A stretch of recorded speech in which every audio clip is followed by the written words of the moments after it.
The Sanitation and Water Resources Minister first visited the Nsawam Water Treatment Station to appraise herself with what the situation was with regards to water supply to some parts of the Greater Accra region. Addressing the media, she noted that farming activities along the banks of the River Densu without recourse to the 100-meter buffer is contributing to the high turbidity of water, which translates into high costs of water treatment by the Ghana Water Company Limited. She cautioned farmers to stay 100 meters away from the river in order for the Ministry and the Forestry Commission to plant trees on the buffer to safeguard the water even in the dry seasons. We had reports that people have farmed in the buffer zone.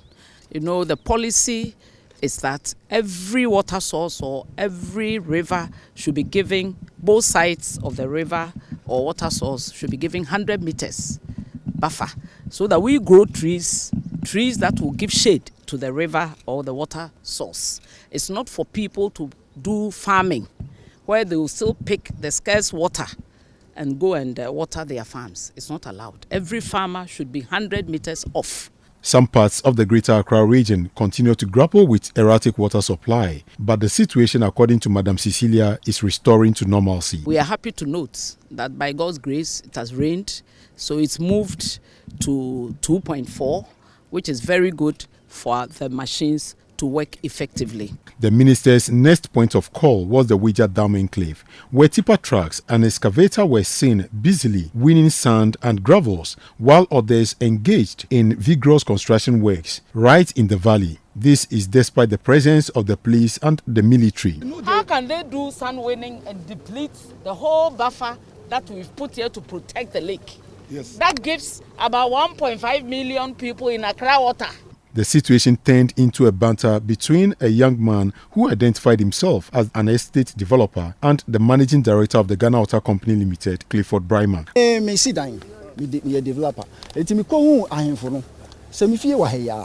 Ma dan wa ha. Me ko wa je se e bi a me ko fa agape. Abrikuma say zero. Eti yo ma me kwan a me yi kwan afiri ha. Okay. Se no bi ote bia betimi anya access to the ahano L fast. Ko wo no na se me hu assembly. Enti assembly so kire nya me ye se me de letter. Omoma e de letter na ye de ma water west. Ye ma notice. Yeah. And you said I've received it. Go and bring a copy that my office has stamped. Stop it. Chiefs don't do road. I said chiefs don't do road. Assemblies don't do road. They should go and tell highways and ministry. Then they'll talk to our minister. Our engineers will sit down and talk. Which palace does road? Addressing the media after the tour, the minister said she has directed the developer and the truck drivers to report to her office for further investigations into circumstances around their permit to operate on the buffer of the dam. We had reports that there was illegal sand winning here, which ultimately can affect or will affect the integrity of the Weija water treatment plant. And lo and behold, when we came, it's not only sand winning, but stone gathering, and we saw an excavator on the site digging in to fill trucks. That we did on the spot investigations, and we were being told that the cost of one truck of sand and stone is 180 and 200 being collected by these two young men that we saw.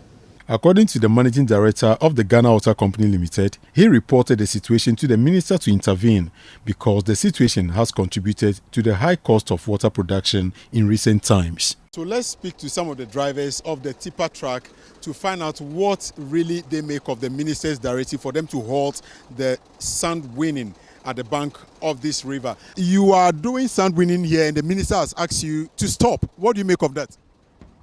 We don't have anything to say. Since he said you should stop, we have stopped.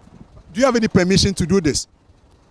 For us as drivers, when the people are winning the sand, where we don't have anything with them, we don't know either they are the owners of the site or not.